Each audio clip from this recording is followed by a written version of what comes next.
datang menderu. Yang kami tahu hanya Kau yang mampu pulihkan segala sesuatu. Kami perlukan keajaiban-Mu. Kami butuhkan sentuhan Kau.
Walau dunia melihat tumpah, namun kau memandangku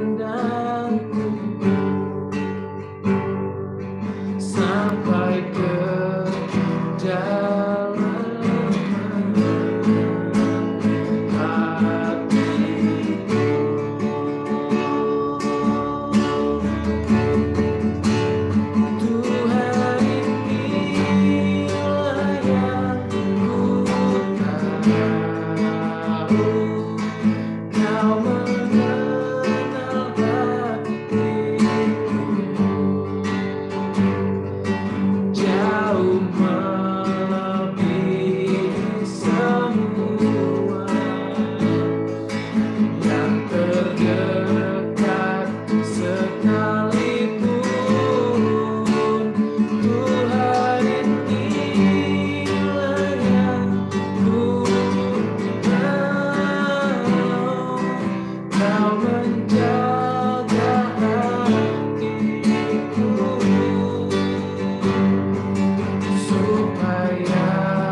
Tuhan, biar kiranya seperti pujian kami pada semua hari ini, yang Kau memakai kami Tuhan, Kaulah yang mengenal setiap hati kami ya Bapa.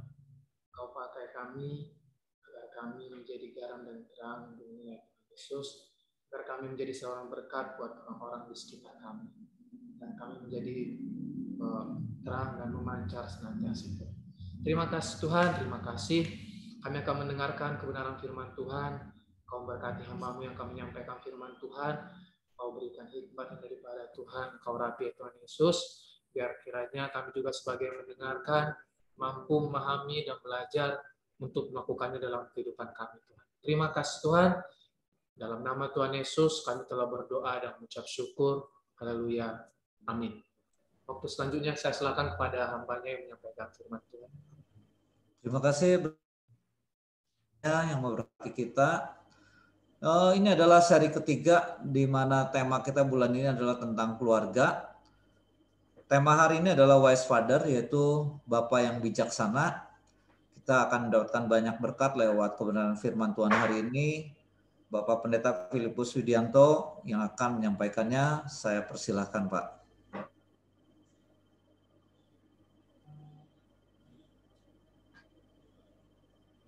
Baik, puji Tuhan. Shalom. Puji nama Tuhan. Anugerah Allah, saya bisa melayani. Terima kasih buat kepengurusan laki-laki Jabar, tapi secara khusus ini AKB Bandung ya, laki-laki AKB Bandung ya, Pak Andreas ya. Terima kasih Pak Haiki yang sudah menghubungi dan mempercayakan pelayanan ini selagi kepengurusan laki-laki diberkati oleh Tuhan. Puji nama Tuhan, topik yang sebenarnya sangat penting sekali buat kita, yaitu tentang wise father, ya. Jadi wise father tentang ayah yang bijaksana. Ya, lebih dulu kita akan baca ayatnya. Kita akan buka di dalam 1 Timotius pasal yang ketiga. 1 Timotius pasal yang ketiga, ayat yang kedua sampai yang keempat. 1 Timotius pasal yang ketiga, ayat yang kedua sampai ayat yang keempat. Tolong nyalakan. Ayat 2 sampai 4, saya bacakan demikian. Karena itu penilik jemaat haruslah seorang yang tak bercacat, suami dari satu istri, dapat menahan diri, bijaksana, sopan, suka memberi tumpangan, cakap mengajar orang, bukan peminum, bukan pemarah, melainkan peramah, pendamai, bukan hamba uang, seorang kepala keluarga yang baik, disegani dan dihormati oleh anak-anaknya. Ayat yang ke-12. Ayat yang ke-12, diaken haruslah suami dari satu istri dan mengurus anak-anaknya dan keluarganya dengan baik. Puji Tuhan. Ya, kaum laki-lakinya Tuhan di Jabar secara khusus buat AKB Bandung, ya. Mungkin kita bertanya, ini kan bicara tentang penilik jemaat, ya. Ini bicara soal penilik jemaat itu sama dengan penatua, ya, sama dengan gembala sidang. Diaken itu pelayan bagian diakonia atau pelayanan sosial, ya, kepada jemaat. Mungkin kita berpikir itu bukan buat saya, ya kan? Itu kan buat pelayan-pelayan dianggap yang kelas penatua dan sebagainya. Tapi sebenarnya prinsip intisari dari pengajaran firman bisa diaplikasikan dalam setiap kehidupan kita. Karena ini bicara laki-laki kan. Dikatakan tadi ayat kedua kan, seorang yang tak bercacat, suami dari satu istri. Ya kan, suami dari satu istri. Artinya dia berbicara tentang laki-laki gitu ya. Lalu bicara tentang disegani anak-anak. Nah, ini bicara laki-laki. Nah, kita ambil prinsipnya. Sebenarnya kita kalau mempertanyakan, ini kan penilik jemaat, ini kan diaken. Oh, saya bukan, saya cuma awam, ya. Gini seringkali masih memilah antara ini full time dan saya awam, gitu ya. Jadi ini ayat bukan buat saya lah, gitu. Tapi mari kita pahami bersama. Kalau bicara hanya sebenarnya, oh ini firman berarti hanya untuk para gembala atau penatua. Para diaken bukan saya. Saya bukan pengurus laki-laki pun tidak. Berarti bukan buat saya. Nah, jangan lupa ya bahwa gereja yang mungkin ratusan jemaat, ratusan daripada keluarga, di dalamnya bahwa gereja yang terkecil adalah keluarga. Suami, istri, dan anak-anak. Keluarga yang digabung, maka menjadi gereja. Dan gereja di sana ada penilik atau ada jemaat atau ada pengurus diaken, gitu ya. Tapi bagian terkecil gereja adalah keluarga. Dan kalau prinsip ini diaplikasikan dalam sebuah keluarga, apakah boleh? Boleh, karena apa? Gembala di gereja adalah gembala penatua. Misalkan saya sebagai gembala. Tetapi di dalam gereja ini ada kelompok-kelompok sel. Ya, saya kira mungkin sama ya di AKB Bandung. Ada kelompok-kelompok sel. Di dalam kelompok sel di sana ada gembala selnya. Nah, di sana ada gembala lagi bicara, ya. Ada penilik jemaat dalam kelompok yang kecil. Jemaat kelompok kecil, komsel. Makanya disebut ada yang PKS, pengurus kelompok sel, ada gembala sel. Dan itu masing-masing sebutan. Tapi tugasnya seorang ketua pengurus kelompok sel itu bertanggung jawab mengembalakan anggota komselnya. Misalkan 10 orang, 10, di bawah pimpinan satu orang, maka di sanalah dia wajib mengembalakan dengan prinsip-prinsip yang sama yang kita baca sekarang. Gitu. Nah, dari hal itu kelompok-kelompok kecil di gereja, termasuk pemuda, remaja, ada kelompok-kelompok sel masing-masing. Nah, kelompok yang lebih kecil lagi adalah keluarga. Suami istri 2 anak, suami istri 3 anak, 4-5 orang, digembalakan oleh namanya kepala keluarga. Kepala keluarga. Jadi sebenarnya prinsip penggembalaan yang terkecil adalah keluarga. Jadi kita sebenarnya tidak bisa menghindar bahwa ini bukan buat saya ini buat gembala ini. Ini bukan buat saya, bukan. Kita nggak bisa. Tapi ini prinsip firman yang memang harus dihidupi, itu ya. Nah, kita akan belajar dari sini karena prinsip itu juga buat saya secara institusi atau secara organisasi saya gembala, tetapi secara keluarga saya adalah gembala untuk istri dan anak-anak saya, gitu. Saya mengembalakan kelompok kecil bagaimana 2 anak saya, gitu. Anak saya pertama perempuan sudah baru diwisuda di psikologi, ya, di jurusan psikologi di Surabaya UPH, dan anak saya ini yang kedua akan masuk di BINUS, ya, di BINUS di Kemanggisan Jakarta, ya. Sudah masuk nanti Agustus ini. Nah, bagaimana saya punya prinsip bukan hanya mengembalakan jemaat di GBPS Bethlehem Manado. Bagaimana saya mengembalakan istri dan anak-anak saya, itu tugas saya mengembalakan keluarga, kelompok kecil dengan prinsip-prinsip Alkitab yang sama. Gitu. Nah, jadi saya kira jelas ya, ini buat semua kita siapapun, ya. Untuk kita mungkin masih ada yang belum menikah, kalau seandainya ada 1-2 yang belum, nah itu prinsip itu menjadi masukan buat kita untuk satu kelak kita akan menggunakan keluarga dalam kelompok konteks kecil karena topiknya memang tentang keluarga, wise father, ya. Nah, jadi kita akan lihat sesuai topik ini menarik yang diberikan, bagus untuk di-sharingkan, kita akan belajari sama-sama. Nah, kembali lebih dulu, wise father, bijaksana. Nah, bijaksana kalau kita lihat di kamus bahasa Indonesia, kamus besar, dikatakan bijaksana itu apa sih? Bijaksana itu selalu menggunakan akal budinya. Jadi tidak hanya mengesampingkan akal budi, tetapi hanya memprioritaskan emosinya semata. Bukan seperti itu. Orang yang bijaksana selalu menggunakan akal budinya. Selalu dia berpikir sebelum berbicara. Itu menggunakan akal budi, ya. Berpikir sebelum berbicara, bukan asal ceplos itu, ya. Bukan asal marah gitu, ya. Artinya arif, tajam. Kemudian pengertian yang kedua dikatakan bijaksana, dikatakan itu pandai dan hati-hati, cermat, teliti, itu bijaksana.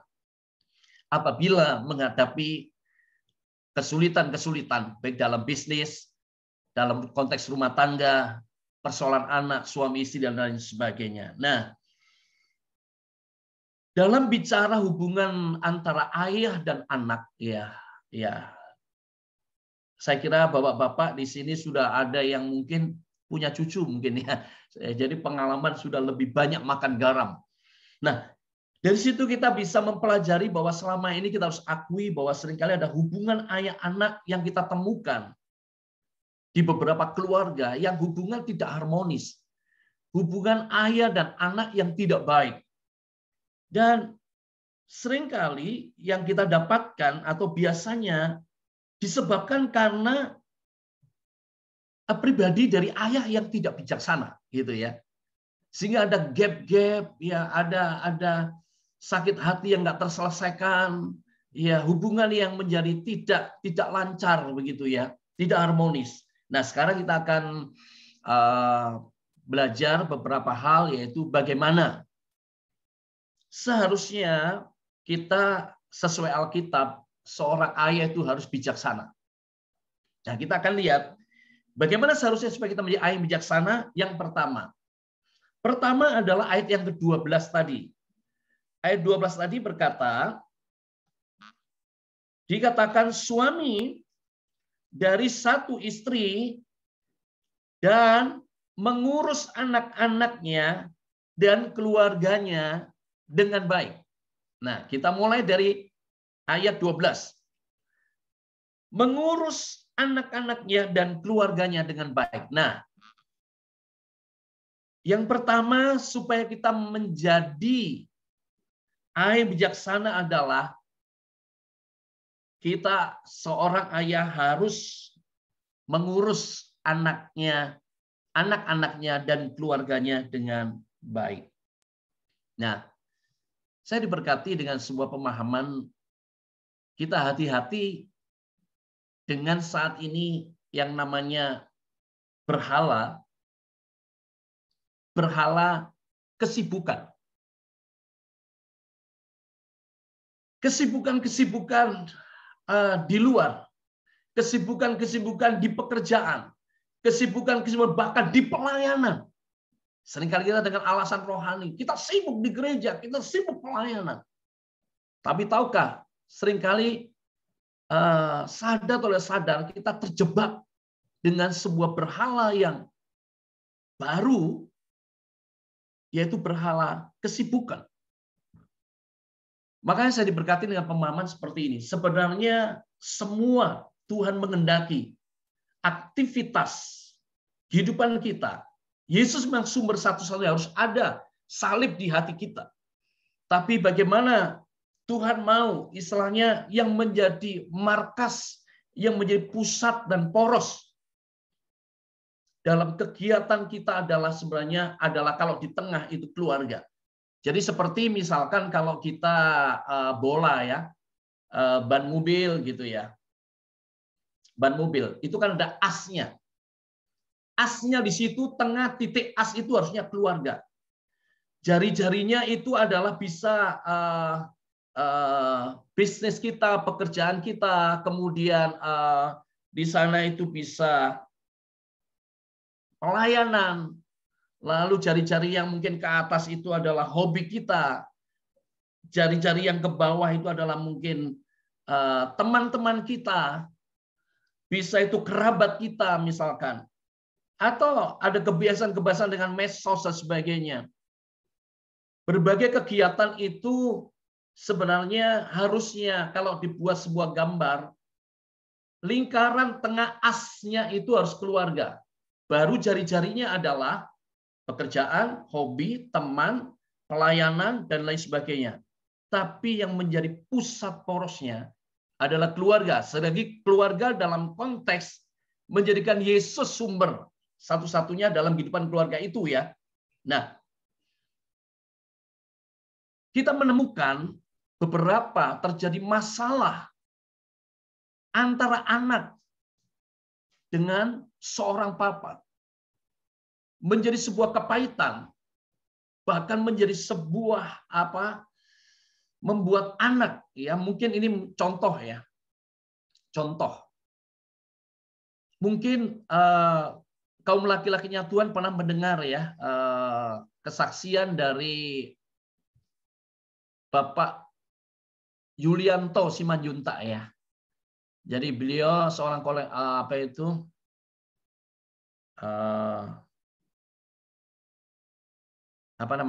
konselor ya, konselor yang dikenal, dan anaknya Mose Simanjuntak.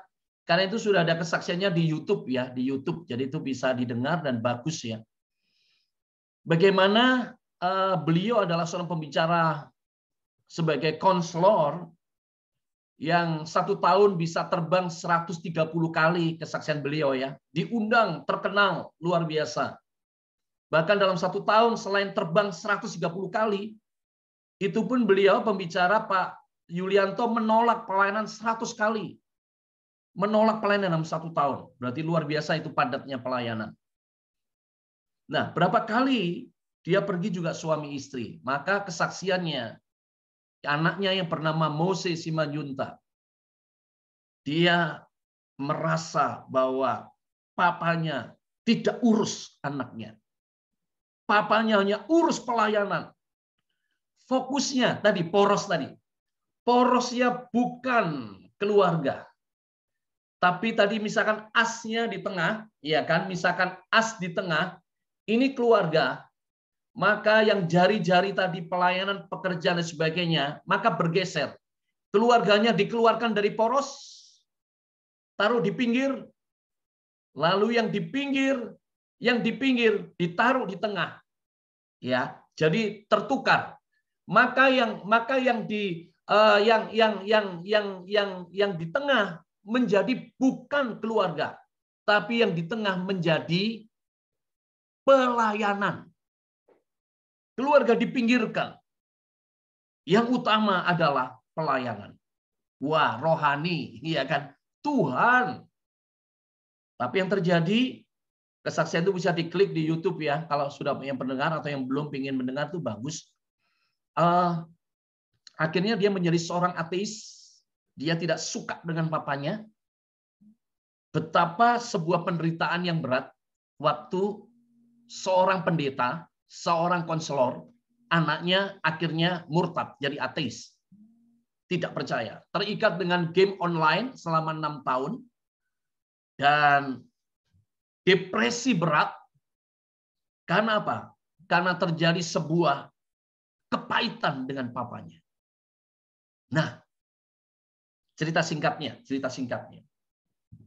Akhirnya Pak Yulianto, saya diberkati, ini pelajaran buat Bapak ya. Pelajaran buat saya diberkati. Sehingga Pak Yulianto bilang gini, akhirnya saya disadarkan, apa artinya sebuah pelayanan hebat, terkenal, tetapi kehilangan anak sendiri.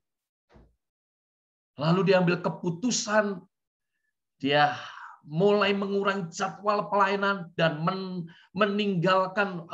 menolak beberapa pelayanan, dan dia mulai memberikan waktu buat anaknya. 4 tahun anaknya sekolah ditemani, dia rugi, ya istilahnya tetap orang butuh uang, ya secara ekonomi.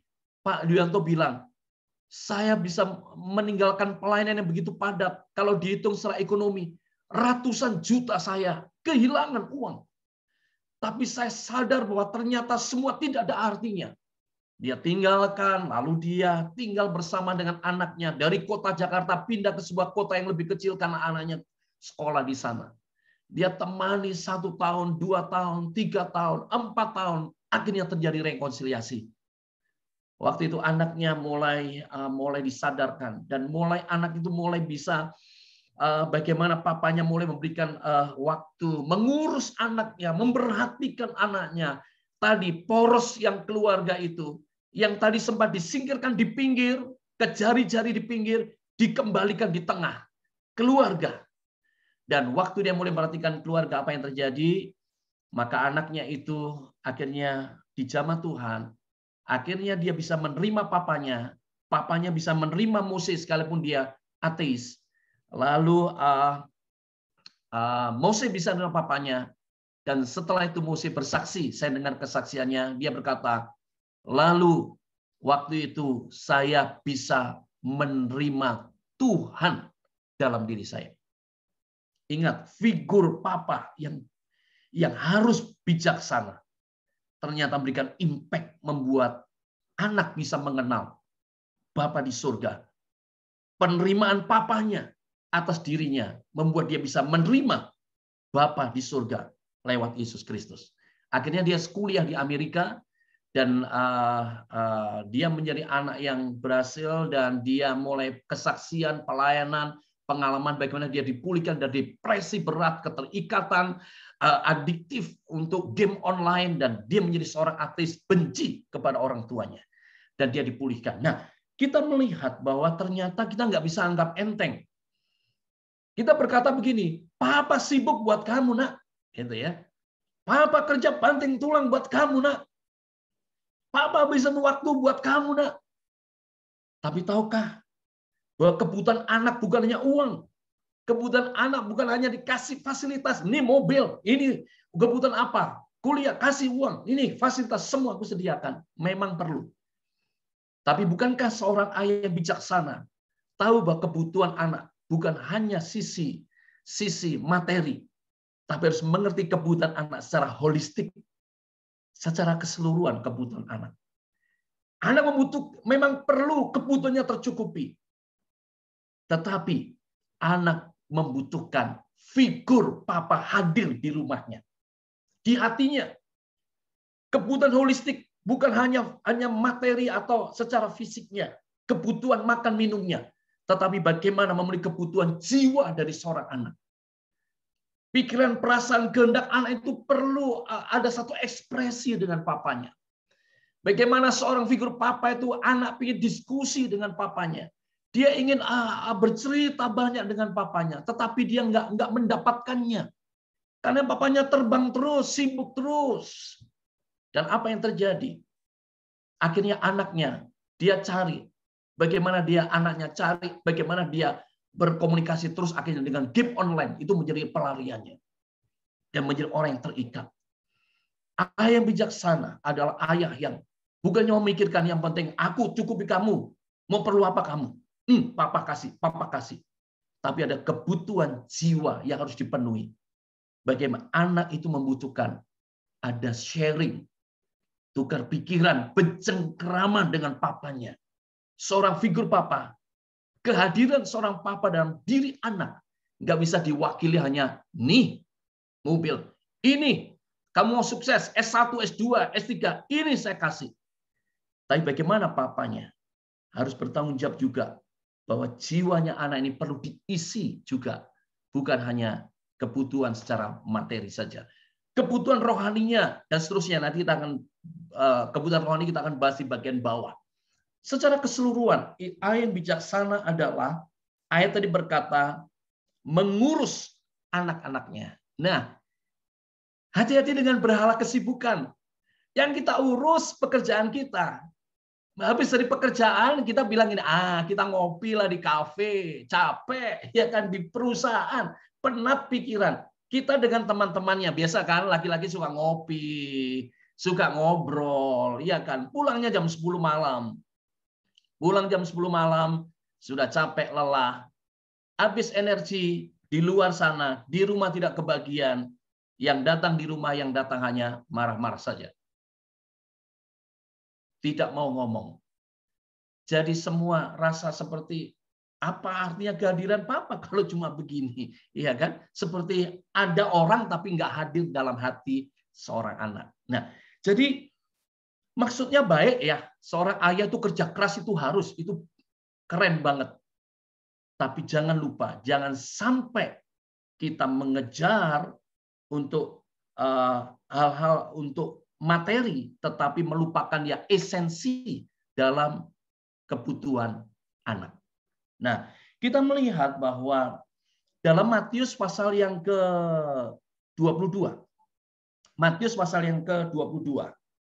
Nah, di sana dikatakan Matius pasal yang ke-22 ayat yang ke-37 sampai ke-39.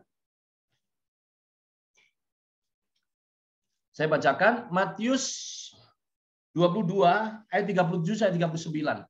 Jawab Yesus kepadanya, "Kasihilah Tuhan Allahmu dengan segenap hatimu dan dengan segenap jiwamu dan dengan segenap akal budimu. Itulah hukum yang terutama dan yang pertama." Nah, kita perhatikan ya. Kaum laki-lakinya Tuhan ayat 39. Dan hukum yang kedua yang sama dengan itu ialah kasihilah sesama manusia seperti dirimu sendiri. Nah, kita perhatikan ini. Hukum yang kedua, perhatikan, yang sama dengan. Nah, ini ya. Hukum yang kedua yang sama dengan itu, maksudnya itu apa? Itu yaitu ayat 37-38. Hukum terutama dan yang pertama, bukan berarti hukum yang kedua itu lebih rendah daripada hukum yang pertama, tidak. Dan hukum yang kedua yang sama dengan itu, hukum yang di atas, kasihlah sesama manusia seperti dirimu sendiri. Sesama manusia jangan berpikir teman dulu. Jangan berpikir kita tetangga dulu. Sesama manusia adalah anak kita. Itu ya. Kasihlah anak kita seperti dirimu sendiri. Itu.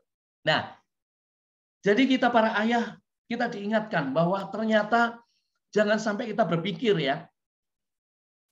Kasihlah Tuhan. Berarti kita kalau pelayanan, waduh, doa itu bagus. Tapi jangan sampai kita pelayanan di gereja, hal-hal rohani. Selain tadi kesibukan pekerjaan, sekarang bicara yang pelayanan. Kembali poros tadi. Poros harus keluarga. Allah bicara tentang keluarga. Lembaga yang pertama dibentuk Tuhan dalam Kejadian adalah keluarga. Pencatat sipil yang pertama dibuat Tuhan sendiri sebagai pencatat sipil, dan lembaga keluarga itu yang memberkati Tuhan sendiri juga. Itu keluarga. Kemudian itu perjanjian lama. Perjanjian baru sama. Mujizat yang pertama yang dibuat Tuhan adalah di keluarga. Jadi keluarga harus jadi poros. Karena Yesus menjadikan keluarga itu poros. Nah, kita lihat. Sebaliknya kalau poros tadi harusnya keluarga, lalu disingkirkan ke pinggir, maka yang di as tengah diganti dengan pelayanan, dengan sebuah moto, kan pelayanan itu rohani. Kan itu baik, tidak salah. Tetapi kalau pelayanan menyingkirkan keluarga di jari-jari ke pinggir, maka roda yang sedang berputar ada yang salah. Ada yang salah. Nah, karena hukum tadi berkata, memang harus mengasihi Tuhan dengan segenap hati. Di atas segalanya. Nomor satu Tuhan. Tapi jangan sampai salah karena kebablasan kita anggap pelayanan gereja terus mengutamakan Tuhan, terus lalu mengabaikan keluarga, mengabaikan perhatian kepada anak, ngurus anak, maka yang terjadi kita sedang melanggar firman Matius 22 ayat 39.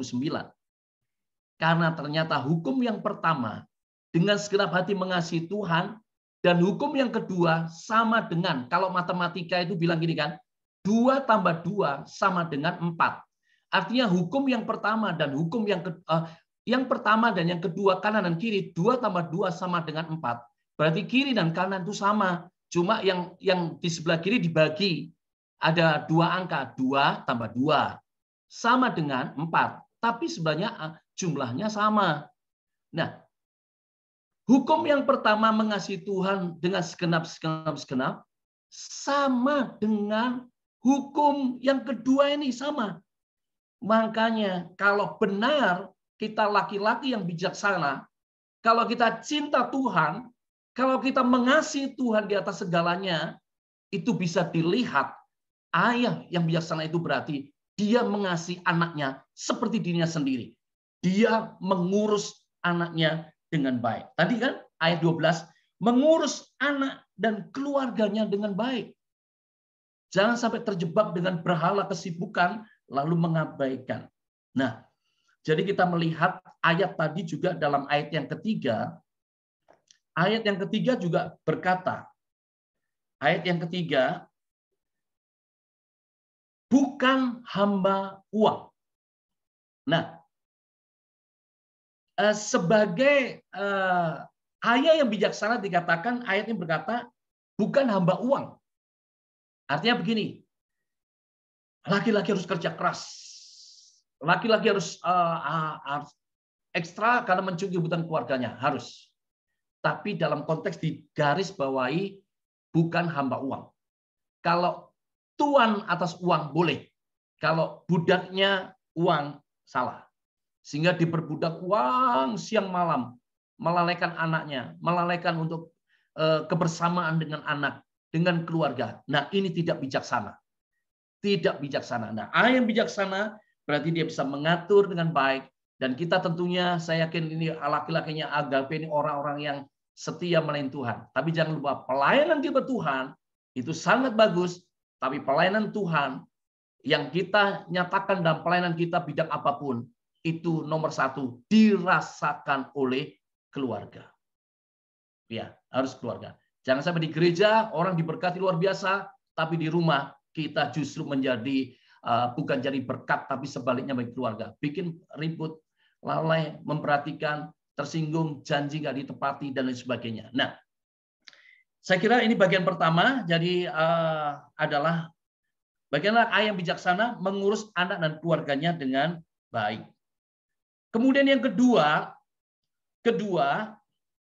tadi ayat yang ketiga dikatakan bukan peminum bukan pemarah, melainkan peramah, pendamai. Nah, bukan peminum, bukan pemarah. Nah, ini ayah yang bijaksana adalah memberi keteladanan hidup. Nah, jadi yang kedua adalah ayah yang bijaksana itu memberikan keteladanan. Ya, kita tahu ya, semua laki-laki ini ya, saya kira di Men's Camp ditekankan juga dia satu keteladanan lebih berdampak daripada 1000 kata-kata. Nah, jadi satu teladan itu lebih baik dari, lebih berdampak daripada 1000 kata-kata. Nah, keteladanan ayah yang bijaksana dan memberikan keteladanan. Dikatakan ini bicara soal teladan moral. Ya, dikatakan di sini kan, bukan peminum, bukan pemarah. Nah, ini bicara soal keteladanan lewat sikap tindakan kita. Nah, jangan sampai kita bicara pada anak kita, jangan merokok, kita yang merokok. Ya kan? Jangan mabuk, papanya pulang mabuk. Ya. Lalu bagaimana keteladanan itu dalam konteks kenapa dianggap bijaksana? Karena gini ya, kalau dikatakan bahwa dalam ayat ini kan bagaimana pengembalaan kita kepada keluarga kita, dikatakan dengan bijaksana itu bukan pemarah. Ya, berapa kali memang ya jujurlah saya tidak katakan orang lain ya, saya sendiri, saya juga seorang ayah. Kadangkala ya karena penatnya banyak persoalan, banyak pemikiran. Kadangkala kita bisa juga meledak emosi marah yang bukan pada tempatnya. Sehingga kompensasinya ke anak. Nah, ini tidak bijaksana. Makanya dikatakan di sini bukan pemarah. Saya pikir kalau marah masih itu batasan yang rohani ya. Marah dalam konteks kayak Yesus itu masih rohani. Marah meluruskan yang salah karena bait suci yang dibuat tempat jualan diobrak-abrik oleh Tuhan, marah tapi marah yang rohani. Marah meluruskan yang bengkok ya. Tapi marah-marah, nah itu yang dari setan gitu ya. Kalau marah dalam konteks marah masih oke. Tapi marah-marah apalagi pemarah. Nah, ayat ini dibilang pemarah, itu berarti sudah melekat dalam jiwa orang itu, memang menjadi sebuah karakter. Memang dia pemarah, dikit-dikit marah, dikit-dikit marah, dikit-dikit lempar sepatu, dikit-dikit lempar barang gitu ya, banting ini, banting itu. Ya, saya pernah melayani juga ya laki-laki yang kalau dia marah, istrinya masak di meja itu apa saja dia angkat itu meja atau tapak mejanya itu diangkat, buang semua makanan yang istri sudah siapkan itu dibuang di lantai. Wah, shock, ya kan? Stres istrinya. Anak-anak jadi anak-anak yang juga stres karena tindakan seorang ayah. Jadi selagi marah boleh untuk meluruskan yang salah, tapi jangan marah-marah apalagi pemarah. Nah, kadangkala kita tanpa sadar kalau apa yang kita lakukan itu akan diteladani oleh anak kita. Oleh karena itu, bela kita, laki-lakinya Tuhan, ini buat saya juga, supaya kita menjadi ayah bijaksana adalah, mari kita berikan keteladanan buat anak-anak kita. Makanya tadi ayat yang keempat juga dikatakan, ayat yang keempat, bagian B. Ayat 4, disegani dan dihormati oleh anak-anaknya. Nah, saya bersyukur di sini laki-laki itu harusnya disegani dan dihormati oleh anak-anaknya. Ini laki-laki yang bijaksana akan disegani, dihormati oleh anak-anaknya. Tapi beda begini ya, kalau ditakuti oleh anak-anaknya, nah ini salah. Ada yang salah. Something wrong, ya. Nah, jadi ada keluarga, dia akhirnya menyadari bahwa dia salah. Awalnya dia bangga ya.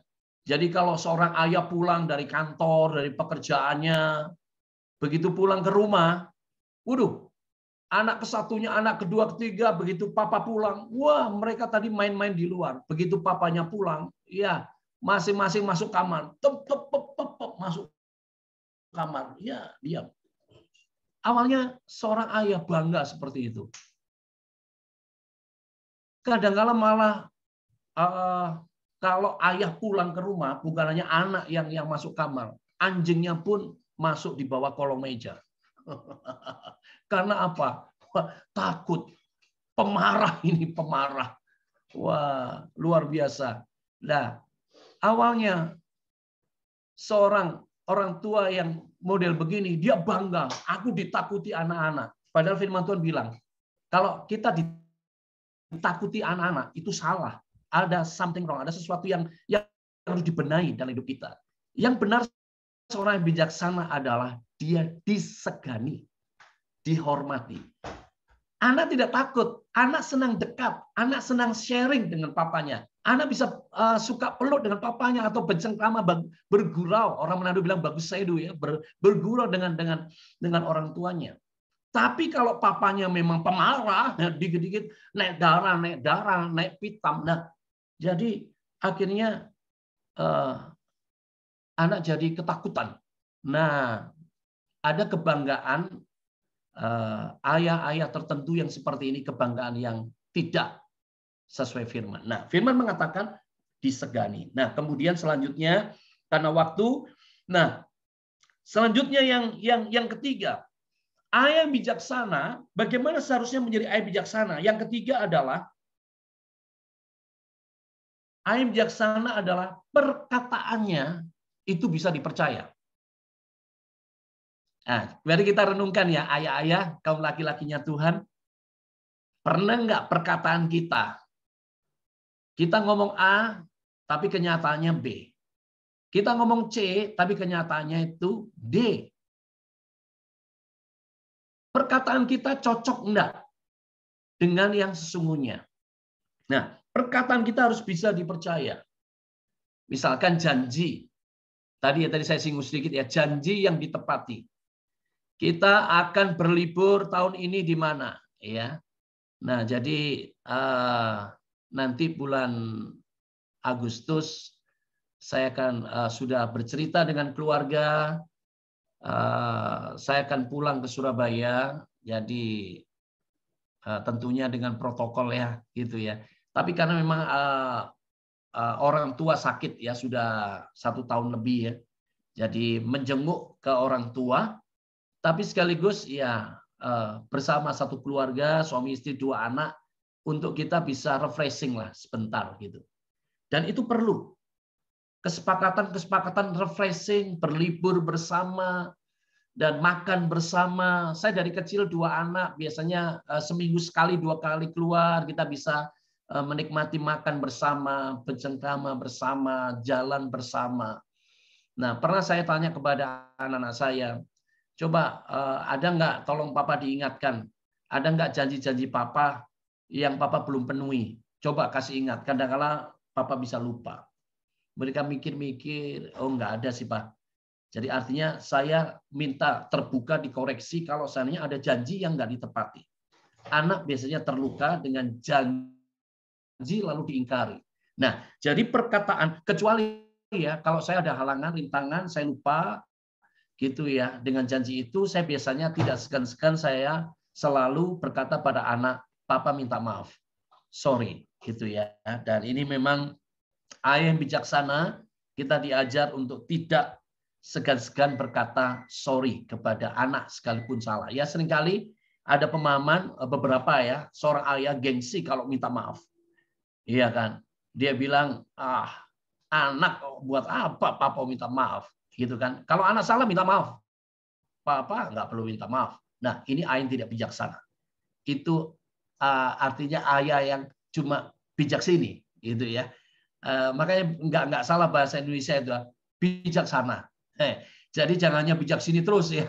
Kalau orang bijaksini yang penting sini senang terus. Pada sana udah sakit hati ya. Sana anak udah kecewa ya. Istri sudah sakit hati. Tapi karena kita egois ya, maka kita cuma bijaksini terus. Yang penting sini senang.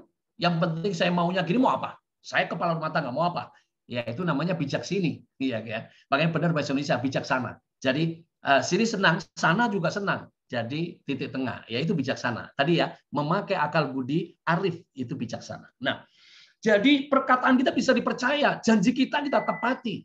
Kalau kita meleset harus minta maaf, ya.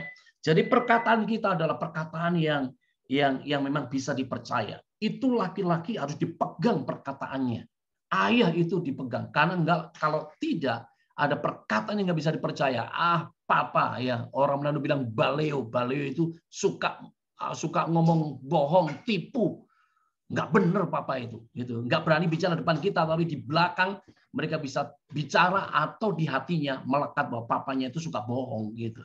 Perkataannya nggak bisa dipercaya. Nah, yang bijaksana berarti perkataannya bisa dipercaya. Terakhir yang keempat, ayat bijaksana adalah ayat yang keempat. Seorang kepala keluarga yang baik.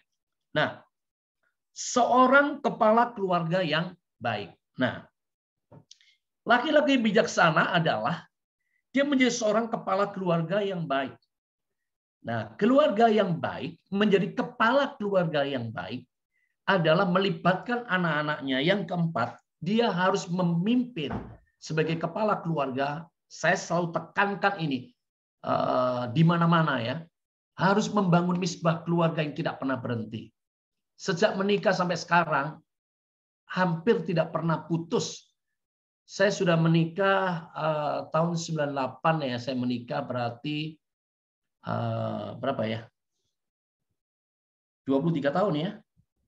Iya, 23 tahun ya. 23 tahun menikah, hampir tidak pernah putus ya untuk doa bersama suami istri. Kalau di luar kota, kalau memungkinkan saya lewat telepon doa bersama. Ya. Jadi membangun misbah keluarga ini penting karena gini, kepala keluarga yang baik. Tadi pujian berkata butuh sentuhan tangan Tuhan. Karena seorang kepala keluarga yang baik, kebaikan kepala keluarga itu terbatas. Jujur saya tidak mampu menjadi seorang ayah bijaksana. Kita perlu melibatkan kepala keluarga, melibatkan sumber kebaikan, yaitu Tuhan sendiri. Sentuhan, tadi pujian yang dinaikkan tadi yang pertama ya. Kami butuh sentuhan tangan-Mu ya Tuhan. Sentuhan tangan buat anak, sentuhan tangan buat istri, sentuhan tangan buat masa depan mereka, sentuhan buat karakter anak kita, sentuhan buat hidup mereka diubahkan. Kita perlu sebagai kepala keluarga. Itu baik harus melibatkan kebaikan Tuhan. Tanpa itu kita gagal. Oleh karena itu saya komitmen. Ayah bijaksana adalah dia komitmen membangun misbah keluarganya. Suami istri 2 anak. Karena kebetulan setelah COVID, anak saya di UPH pulang ke tahun lalu bulan Maret sudah pulang ke Manado. Jadi akhirnya secara online ya untuk kuliah selanjutnya dan sampai wisuda. Nah, kebetulan jadi kami berempat di rumah. Jadi tiap hari kami misbah keluarga, pagi hari, malam hari, ya kami terus bangun misbah keluarga. Ya, jadi yang mungkin sudah mulai merosot, kendor, mari bangun lagi kembali. Ya, ada yang mulai meninggalkan kembali, mulai bangun seminggu 1 kali, 2 kali, 3 kali. Kalau tiap hari lebih baik bagus ya. Suami istri 2 anak berdoa bersama, memuji menyembah Tuhan. Suami mendoakan istri 2 anak. Istri mendoakan suami dan 2 anak. Anak pertama mendoakan papa mama adiknya. Maka adiknya mendoakan cecenya dan papa mamanya.